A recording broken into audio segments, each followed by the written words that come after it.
And today we're going to be checking out a pair of swim goggles. These are made of silicone, they're made of glass, and they're a nice decorative blue color. Let's go ahead and take a quick look at them, and then we're going to test them out in the water. Here they are. There is a dive warning on these. If you're wearing these and you dive in face first, they could break. So do not dive wearing goggles.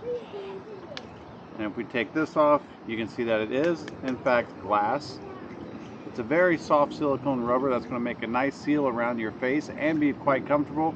And you also have the silicone head strap that is adjustable as well for any size head.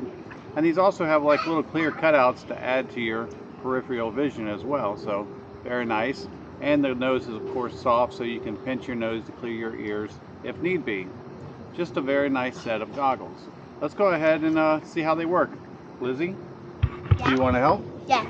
All right, so Lizzie's got them on. She's ready to go. You ready to test them? Yeah. All right, let's do it. You ready? Yeah. Go.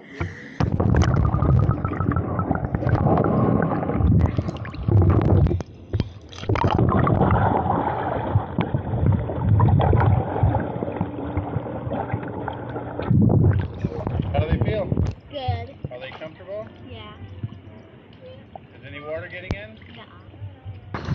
So the goggles look nice. They're very well made. They're not like the little cheap plastic ones that are going to fail you. They're going to last a long time if you take care of them and do things like rinse them off when you're done with them. I hope this video helps, and thanks for watching.